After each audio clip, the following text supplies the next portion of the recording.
राज्य शिक्षा शोध एवं प्रशिक्षण परिषद बिहार पटना में आपका स्वागत है। हम लोग स्टूडेंट क्लास 11th में सीक्वेंस एंड सीरीज का स्टडी कर रहे हैं। सीक्वेंस एंड सीरीज में अर्थमेटिक प्रोग्रेशन के प्रॉपर्टीज का स्टडी किए। आज हम लोग उस प्रॉपर्टीज के आधार पर प्रश्न को देखेंगे। प्रॉपर्टीज ऑफ एपी, इसका स्टडी कर चुके हैं और इसके स्टडीज करने के बाद हम लोग इसके प्रॉब्लम को नहीं देखे थे। आज इससे कैसे इस प्रॉपर्टीज का यूज करके हम क्वेश्चन सॉल्व करते हैं उस बात का स्टडी हम लोग करेंगे।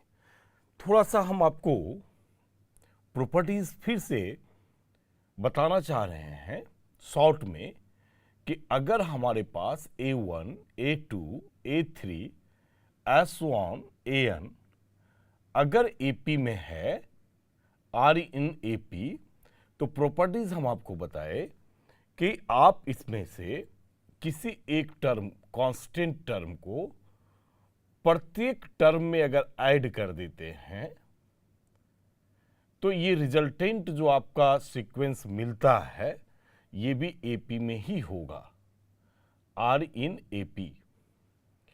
दूसरा हमने कहा कि अगर आप इसमें कांस्टेंट टर्म प्रत्येक टर्म में अगर माइनस कर देते हैं तब भी हमारे पास जो फाइनल नया सीक्वेंस प्राप्त होगा वह सीक्वेंस AP में ही होगा। तीसरी बात इसमें हमने बताया कि अगर कांस्टेंट टर्म को इनटू कर दे, इसके प्रत्येक टर्म में इफ लगा देते हैं, then KA1, KA2, KA3, S1, KAN ये भी फाइनल जो होगा वो AP में ही होगा। उसके बाद अगर आप इसे डिवाइड भी K से कर दें तो ये फाइनल जो होगा एक नया सीक्वेंस जो प्राप्त होगा वह भी सीक्वेंस AP में होगा। यहां ध्यान रखेंगे डिवाइड कर रहे हैं तो K is not equal to 0। तो किसी भी अर्थमेटिक प्रोग्रेशन में या आप कह लें अर्थमेटिक सीक्वेंस में, किसी भी अर्थमेटिक सीक्वेंस में किसी एक नंबर को कांस्टेंट नंबर, मतलब जो भी नंबर लें 2 अगर लेते हैं तो 2 ही प्रत्येक नंबर में ऐड करना है। अगर 1 लेते हैं तो प्रत्येक टर्म में 1 1 1 ऐड कर देना है। तो एक कांस्टेंट नंबर को, एक अचर राशि को प्रत्येक टर्म में अगर जोड़ दिया जाए तो नया जो हमारे पास में सीक्वेंस प्राप्त होगा वह सीक्वेंस AP में ही होगा। और अगर उस अचर राशि को, कांस्टेंट नंबर को अगर उसी AP के प्रत्येक टर्म में अगर माइनस कर दें तब भी हमारे पास अर्थमेटिक प्रोग्रेशन ही प्राप्त होगा। अगर उसमें से उस अचर राशि में से उस अचर राशि को अगर प्रत्येक टर्म में हम माइनस कर दें तब भी AP प्राप्त होगा। और अगर मल्टीप्लाई कर दें प्रत्येक टर्म में तब भी नया जो सीक्वेंस होगा वो नया सीक्वेंस AP में ही होगा। और अगर डिवीजन करते हैं तब भी जो नया सीक्वेंस प्राप्त होगा वह नया सीक्वेंस AP में होगा। ये एक प्रॉपर्टीज है। अब बहुत सारे राइटरों ने इसे 4 प्रॉपर्टीज में भी लिखा है, इसे एक प्रॉपर्टीज में भी लिख सकते हैं। तो इसी प्रॉपर्टीज का प्रयोग करके हम क्वेश्चन को कैसे बनाएंगे उस चीज को सीखते हैं। जैसे हमारे पास एक क्वेश्चन है स्टूडेंट, इस प्रकार का एक डाटा दिया हुआ है कि if A, B, C are in AP,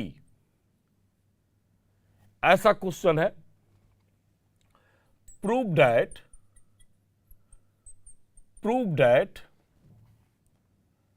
B plus C, C plus A plus B are in AP, ये प्रश्न दिया हुआ है।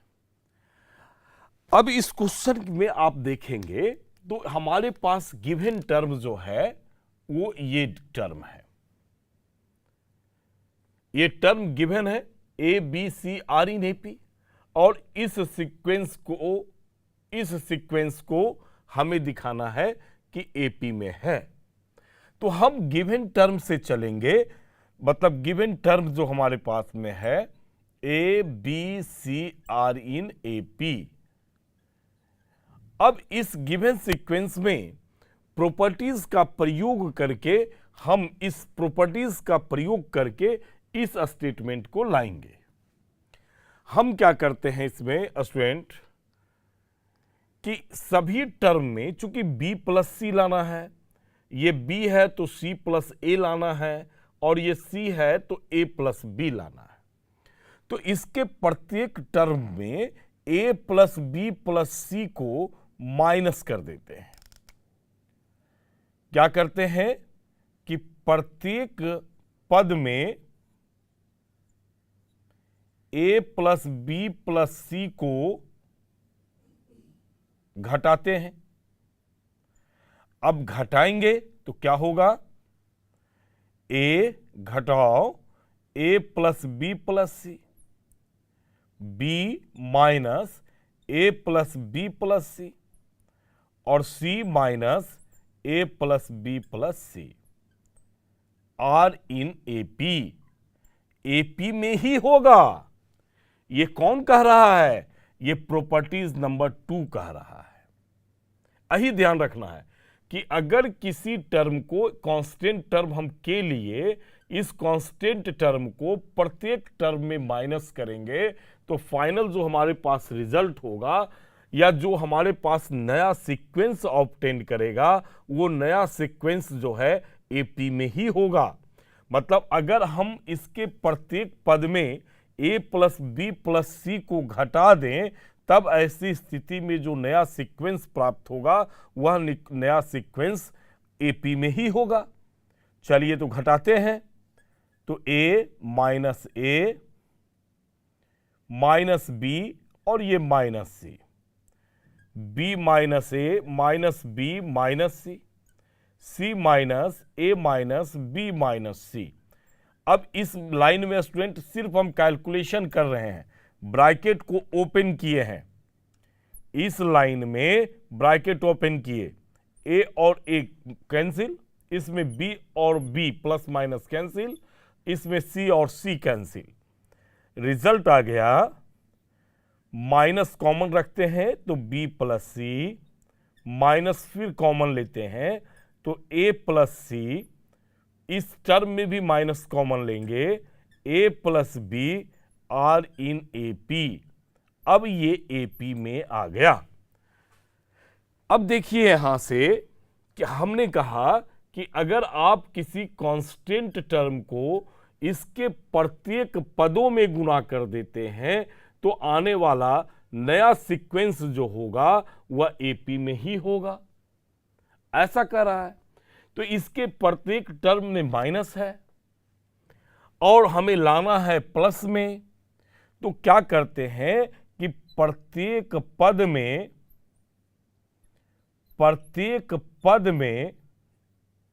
-1 से गुणा कर देते हैं, गुणा करते हैं। अब गुणा करेंगे तो फाइनल क्या होगा, फाइनल ये माइनस है और -1 से गुणा किए, -1 इंटू ए प्लस सी, माइनस और -1 से मल्टीप्लाई किए, a plus B are in AP. तो माइनस माइनस प्लस हो गया स्टूडेंट यहां से, तो आ गया b प्लस सी, इससे माइनस माइनस प्लस, इसको c प्लस ए भी लिखेंगे या a प्लस सी, और ये आ गया a plus B are in AP. ये एपी में प्राप्त हो गया। इस प्रकार से आपका ये जो सीक्वेंस था जिसे शो करना था कि एपी में है, इस प्रकार से आप इस सीक्वेंस को एपी में प्राप्त कर लेते हैं। तो यही प्रॉपर्टीज का यूज है, अर्थमेटिक प्रोग्रेशन के प्रॉपर्टीज का यूज है, आप प्रॉब्लम में कैसे इसका प्रयोग करेंगे ये आपको सोचना पड़ेगा। अब यहां जो कांस्टेंट टर्म के को माइनस कर रहे हैं, तो प्रश्न के हिसाब से, इस क्वेश्चन के हिसाब से हमें यह सोचना पड़ेगा कि हमें क्या जोड़ना है, क्या घटाना है, या कौन सा नंबर से गुणा करना है, या कौन सा नंबर से भाग करना है कि जो हमारे पास जो डाटा लाना है उस डाटा तक हम पहुंच पाएंगे। यह हमें सोचना पड़ेगा। और हमने यहां सोचा कि ए है और बी प्लस सी लाना है, मतलब इसमें ए प्लस बी प्लस सी को घटा देंगे तो हमारे पास फाइनल माइनस बी सी आ जाएगा। माने ये ए बी प्लस सी में कन्वर्ट कर जाएगा, इसमें घटाएंगे ए प्लस बी प्लस सी को तो सी प्लस ए आएगा, और सी में ए प्लस बी प्लस सी को घटाएंगे तो ए प्लस बी का टर्म आएगा। तो कहने का अर्थ है कि ये फाइनली पहले सोचना पड़ता है इस क्वेश्चन को बनाने में कि हमें क्या माइनस करना है या क्या प्लस करना है। तो हम एक दूसरे प्रश्न को देखते हैं। अब दूसरा प्रश्न देखते हैं student.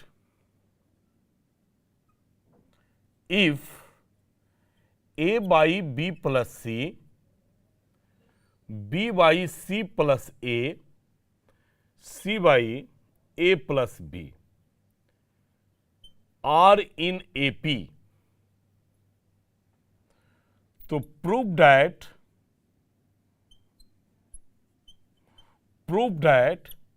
1 by B plus C, 1 by C plus ए और 1 by A plus B are in A P, are in A P, ऐसा प्रूफ करना है।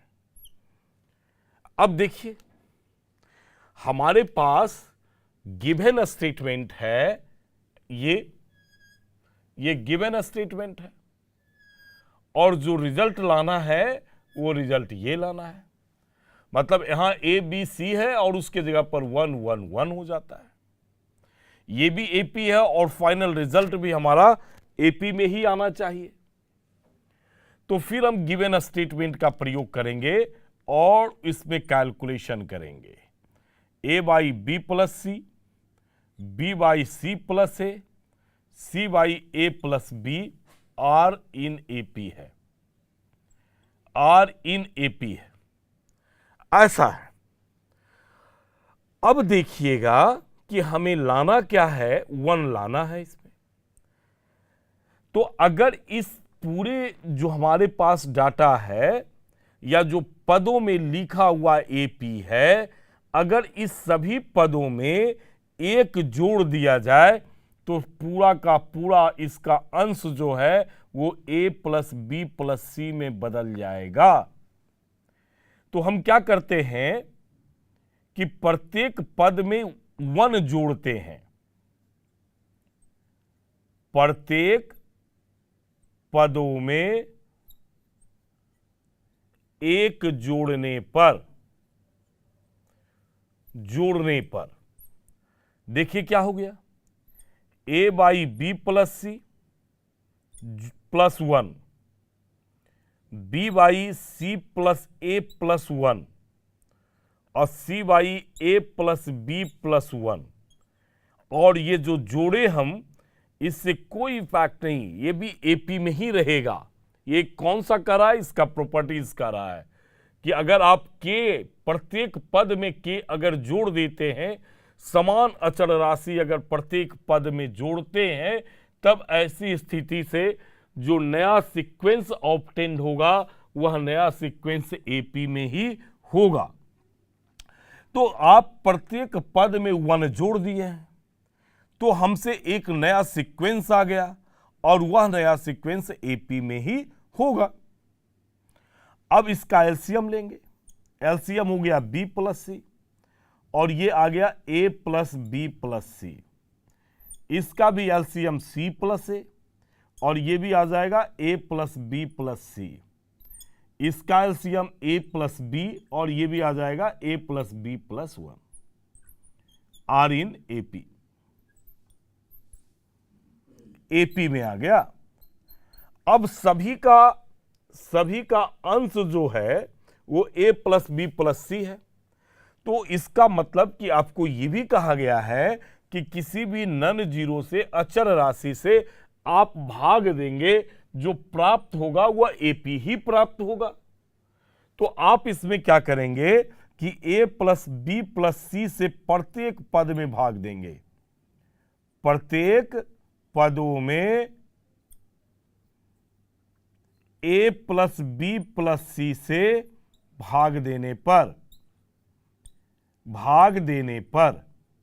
अब चूंकि डिवीजन है और रूल कहता के नहीं है, इसलिए प्रश्न में यह मेंशन कर देना चाहिए था हमें कि where A plus B plus C is not equal to 0। ये कब कंडीशन सेटिस्फाइड होगा? जब ये नॉट इक्वल टू 0 होगा।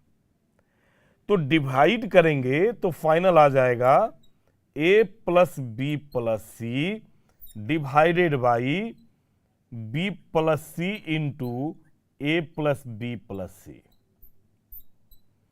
ए प्लस बी प्लस सी यहां डिवाइड करेंगे तो C plus A into A plus B plus C.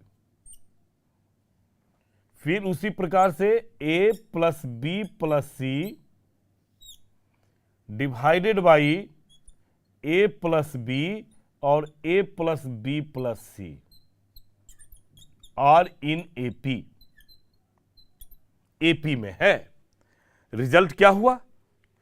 Result हमें यह प्राप्त होता है कि ये ए प्लस बी प्लस सी और ये कैंसिल और ये भी कैंसिल, ये सब ऊपर 1 1 1 बन गया। तो फाइनली हमारे पास में आ गया 1 by B plus C, 1 by C plus ए और 1 by A plus B are in AP. देखिए इसी कंडीशन को लाना था, तो हमें इसमें 2 स्टेप करना पड़ा। एक तो प्रत्येक पद में 1 जोड़ना पड़ा और प्रत्येक पदों को a प्लस बी प्लस सी से डिवाइड करना पड़ा। तो हमें यह सोचना पड़ता है, चूंकि हमने देखा कि इसका अंश 1 1 1 है, इक्वल है, तो अगर अंश इक्वल आ जाए सभी का तो उतना ही से डिवाइड कर देंगे तो वो कैंसिल हो जाएगा। तो हमने ये सोचा पहले कि सभी का अंश इक्वल कैसे आएगा, क्या जोड़ें क्या घटाएं, यही ना स्टेप करेंगे। क्या जोड़ सकते हैं, क्या घटा सकते हैं, क्या गुना कर सकते हैं या क्या भाग कर सकते हैं जिसमें सभी का अंश बराबर आ जाए, क्योंकि हमें तो लाना भी था कि सभी का अंश इक्वल है। तो हमने देखा उसमें से कि एक अगर जोड़ देते हैं तो सभी का अंश जो है ए प्लस बी प्लस सी बन जाता है, माने सभी का अंश जो है इक्वल आ जाता है। तब ऐसी स्थिति में उतना से भाग देने के बाद हमारे पास फाइनल रिजल्ट पहुंच जाता है। अब आप समझ गए होंगे इसके कॉन्सेप्ट को, इसके प्रॉपर्टीज का प्रयोग हम कैसे करते हैं। चलिए एक और भी प्रश्न लेकर समझने का प्रयास करते हैं। अब एक प्रश्न देखते हैं स्क्वायर के रूप में। इफ बी माइनस सी का whole square, C minus A का होल स्क्वायर और ए माइनस बी का whole square are in AP. अब आपको प्रूफ करना है, प्रूव दैट, इसी का रेसिप्रोकल लेते हैं, 1 by B minus C, 1 by C minus A, 1 by A minus B are in AP, ऐसा प्रूफ करना है। चलिए ठीक है, अब देखते हैं स्टेटमेंट को प्रूफ करके। हम लोग हमारे पास जो गिवन स्टेटमेंट है वो गिवन स्टेटमेंट है बी माइनस सी का whole square, C minus A का होल स्क्वायर और ए माइनस बी का whole square are in AP. ये हो गया B square plus C square minus 2bc। ठीक है, C square plus A square minus 2ca, A square plus B square minus 2ab are in AP. अब इस data में क्या करते हैं कि प्रत्येक पद में A B plus B C plus C A minus A square minus B square और माइनस सी स्क्वायर जोड़ते हैं। प्रत्येक पद में इसे जोड़ना है, जोड़ते हैं। ठीक है, प्रत्येक पद में हमें जोड़ना है इसे। देखते हैं जोड़ने के बाद क्या होता है। B square C square minus 2bc, चलिए जोड़ देते हैं। A B plus B C plus C A minus A square minus B square minus C square. अब इसके सेकेंड टर्म में भी जोड़ना है, C square plus A square minus 2ca और जोड़ देना है plus A B plus B C plus C A minus A square minus B square minus C square को। अब इसके तीसरे पद को लेंगे हम लोग, A square B square minus 2ab, इसमें भी जोड़ देंगे A B plus B C plus C A minus A square minus B square minus C square.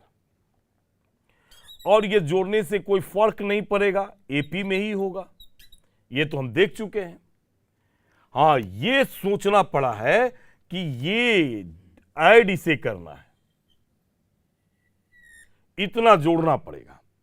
Result क्या होगा, B square C square cancel, यहां देखिए C square plus C square minus cancel, A square plus A square minus cancel, यहां भी तीसरे पद में भी A square plus A square minus cancel, B square plus है बी स्क्वायर माइनस है कैंसिल।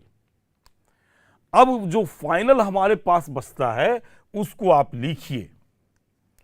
क्या बचा हमारे पास, इस माइनस 2bc में bc माइनस हो जाएगा, तो minus bc plus A B plus C A minus A square, ये बचा। इसमें भी AC को माइनस करेंगे तो minus C A plus A B plus B C और माइनस बी स्क्वायर बच गया। इसमें भी देखिए ए बी को माइनस किए हैं तो minus A B plus B C plus C A minus C square are in A P, ऐसा आ गया। अब हमें लग रहा है कि कॉमन भी है, इस दोनों में कॉमन ले लेंगे सी को और इसमें कॉमन ले लेते हैं माइनस बी को। चलो माइनस बी कॉमन लेते हैं तो सी माइनस ए और इसमें कॉमन ए ले लेते हैं तो सी माइनस ए, ये आ गया। यहां इसमें भी देखेंगे, इसमें कॉमन हमारे पास में ए है तो माइनस ए कॉमन तो सी और माइनस बी। चलिए तो ऐसा करें कि इसमें ए ही कॉमन रखते हैं तो बी और माइनस सी हो जाएगा। इस दोनों में एक कॉमन निकाल लिए, b माइनस सी, माइनस वाले को बाद में रख लिए, इसमें b कॉमन ले लेते हैं, नहीं माइनस b कॉमन लेंगे, माइनस b कॉमन लेंगे तो ये b हो जाएगा और माइनस क्या हो गया c। ऐसा कर लेंगे कि दोनों फैक्टर सेम आ जाए। कॉमन लेने में इस बात का ध्यान रखेंगे, यहां से कॉमन हम ले लेते हैं b को, b कॉमन ले लेते हैं तो c माइनस ए, इसमें c कॉमन ले लेते हैं तो c minus A, are in A P, ये रिजल्ट आया। अब देखिए क्या क्या फैक्टर के रूप में आ गया फाइनली, ये हो गया a minus B, c minus A, ये आ गया a माइनस बी और b माइनस सी, ये टर्म हो गया b माइनस सी और c minus A, are in A P, are in A P आ गया, आर इन ए पी, ये फाइनल आ गया। अब इस तीनों टर्म में आप डिवाइड कीजिए, a minus B, b minus C और c माइनस ए से भाग देने पर,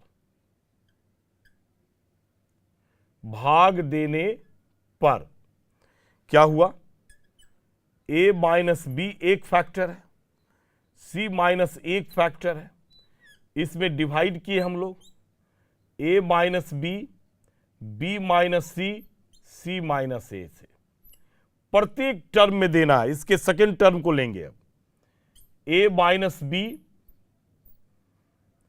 और a माइनस बी और b माइनस सी, इस टर्म को भी भाग दे देंगे, a minus B, b minus C, c minus A से, और इसका थर्ड टर्म है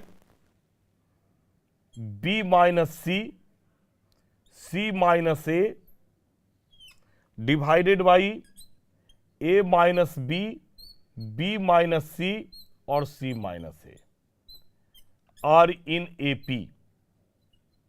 चलिए यहां लिख देना चाहिए था कि प्रत्येक पद में क्या होगा, a minus B factor cancel, यहां देख रहे हैं ये c माइनस ए है और ये c minus A cancel, a minus B cancel, b minus C cancel, यहां भी b minus C cancel, c minus A cancel. क्या फाइनल बचा हमारे पास, 1 बाई बी माइनस सी बचा, इसमें c माइनस ए बचा और यहां a माइनस बी बचता है, आर इन ए पी। इस प्रकार से हम फाइनल क्या हुआ कि हम अपने रिजल्ट तक पहुंच पाते हैं। तो कहने का अर्थ है, चूंकि ये स्क्वायरिंग में था, हमें यह सोचना है कि कौन सा टर्म से जोड़ने के बाद ये इस प्रकार का, चूंकि ये फैक्टर के रूप में है, स्क्वायरिंग था, लीनियर फैक्टर के रूप में आएगा, तो हमने क्या जोड़ना है इसको सोचना पड़ेगा। सोचने के बाद हमने ये सोचा कि इतना अगर जोड़ते हैं तो फाइनली फैक्टर के रूप में आएगा, फिर इस फैक्टर से हम डिवाइड करेंगे तो ये हमारे पास में रिजल्ट आएगा। तो इस प्रकार से क्वेश्चन को सॉल्व करना पड़ता है। और यहां भी दो प्रॉपर्टीज का यूज किए, एक जोड़ने वाला प्रॉपर्टीज का यूज किए। यहां हमने कहा था कि k को जोड़ने के बाद ये जो नया सीक्वेंस मिलेगा वो नया सीक्वेंस अरिथमेटिक प्रोग्रेशन में होगा, तो हमने इस टर्म को जोड़ा, रिजल्ट एपी में ही रह गया। साथ में हमने ये चौथा नंबर प्रॉपर्टीज में कहा कि आप कांस्टेंट टर्म को अगर डिवाइड करते हैं तब भी फाइनली एपी में ही रहेगा, तो हमने एक कांस्टेंट टर्म को डिवाइड किया और हमने देखा कि जो फाइनली रिजल्ट मिलता है वह रिजल्ट हमारा जो क्वेश्चन का पार्ट है उस पार्ट तक पहुंच जाते हैं। कहने का अर्थ है कि आप इस टर्म से इस टर्म तक कैसे पहुंचेंगे, कैसे कैलकुलेशन करेंगे, ये आपको सोचना होगा, आपको प्रैक्टिस करना होगा। और प्रैक्टिस करने के बाद आप में एक्यूरेसी आएगी और तत्काल आप जब 2-4 क्वेश्चन करेंगे तो आपकी सोच बनने लगेगा कि हम कैसे इसको आगे करें। चलिए एक क्वेश्चन और कर देखते हैं। अब स्टूडेंट देखते हैं क्वेश्चन को। If A square B square C square are in AP, ऐसा क्वेश्चन आपके पास में दिया हुआ है। हालांकि इसके पहले क्वेश्चन को भी हम स्क्वायरिंग में लिए थे, यहां भी हम ले रहे हैं A square B square C square in AP. Prove that 1 by B plus C 1 by C plus A 1 by A plus B are in AP, are in AP. अब इसके भी प्रूफ को देखते हैं। गिवन है A square B square C square are in AP. अब हमें सोचना होगा कि क्या ऐड करने के बाद इस प्रकार का फैक्टर आएगा। तो चूंकि हम सोचते हैं, अभ्यास किया हुआ है, इसलिए हम जानते हैं कि इसके प्रत्येक पद में आप a B plus B C plus C a को जोड़ते हैं। प्रत्येक पद में A B plus B C plus C a को जोड़ने पर, और यही अभ्यास करके आपको खोजना है। और ये जब तक आप डिफरेंट प्रॉब्लम नहीं बनाएंगे तब तक आपके दिमाग में पूरा सेट नहीं करेगा कि किस प्रकार के क्वेश्चन में हमें क्या करना है। अभ्यास करना होगा। तो हमारे पास आ गया a square plus A B plus B C plus C a. यहां रिजल्ट आता है B square plus A B plus B C और प्लस सी। थर्ड आ गया c square plus A B plus B C plus C a, और result मिला are in A P का, क्योंकि आपका कांस्टेंट पद को ऐड करने के बाद, प्रत्येक पद में ऐड करने के बाद जो रिजल्ट होता है वो एपी में ही रहता है। तो इसलिए फाइनल ये एपी में ही रहेगा, ये परिवर्तन नहीं होगा इसमें। अब देखिए इसका फैक्टर बन गया, जिस प्रकार का फैक्टर हम लाना चाहते थे। ए कॉमन हो गया तो ए प्लस बी, इस दोनों में सी कॉमन है, यहां भी आ गया ए प्लस बी, इस दोनों में देखिए बी कॉमन है, ए प्लस बी, यहां भी सी कॉमन है तो सी कॉमन लेते हैं तो ए प्लस बी बच गया। इसमें स्टूडेंट क्या करना होगा, ये सी है, इसमें सी नहीं है। चलिए यहां और यहां ये वाला टर्म और ये वाला टर्म को आप देखिए, सी कॉमन है तो बी प्लस सी, और इस दोनों में ए कॉमन है तो यहां भी हो गया बी प्लस सी। कौन सा होगा सीक्वेंस, तो एपी में होगा, आर इन एपी, क्योंकि ये तो कैलकुलेशन है। अब ये फाइनली आ गया a plus b into A plus सी, यहां आ गया a plus b into b plus c. ये टर्म आ गया b plus C into c plus a are in AP, ऐसा आ गया, एपी में आ गया। अब देखिए ये सारा फैक्टर हो गया। अब इस फैक्टर को क्या करेंगे, प्रत्येक पद को ए प्लस बी, बी प्लस सी और सी प्लस ए से भाग देंगे। भाग देने पर अब प्रत्येक पद में इससे भाग देना है हमें, तो क्या हो गया, ये देखते हैं डिवाइड करके क्या मिलता है हमें। ए प्लस बी, ए प्लस सी, डिवाइड कर देना है, डिवाइड करना है हमें इस डाटा से ए प्लस बी, बी प्लस सी और सी प्लस ए से। चलिए सेकेंड टर्म लेंगे, ए प्लस बी, बी प्लस सी, इसको भी आप डिवाइड कर दीजिए ए प्लस बी, बी प्लस सी और सी प्लस ए से। अब इसके तीसरे टर्म में आइए, बी प्लस सी और सी प्लस ए। इसको भी आप डिवाइड कीजिए, ए प्लस बी, बी प्लस सी और सी प्लस ए से। अब चूंकि सेम टर्म से डिवाइड किए हैं तो एपी ही रहेगा, लेकिन रिजल्ट क्या हुआ? रिजल्ट ये मिला हमें पास कि देखिए यहां से ए plus c cancel, a plus b cancel, a plus b cancel, b plus c cancel हो गया, बी प्लस सी और b plus c cancel, c plus ए और सी प्लस ए कैंसिल। तो फाइनल स्टूडेंट हमारे पास रिजल्ट आता है 1/BC।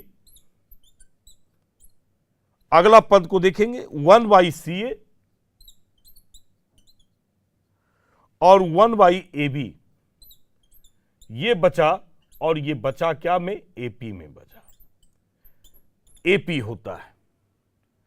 इस प्रकार से जो प्रॉपर्टीज हम लोग स्टडी किए थे, उस प्रॉपर्टीज के आधार पर आप क्वेश्चन को सॉल्व कर सकते हैं या सॉल्व करते हैं।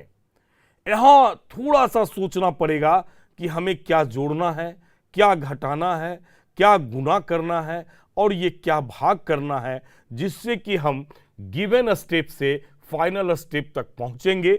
और इसके लिए कोई रिटन लॉ नहीं है, आपको अभ्यास से सीखना है। यहां इस टॉपिक के लिए अभ्यास करना है, तो अभ्यास करेंगे इसका।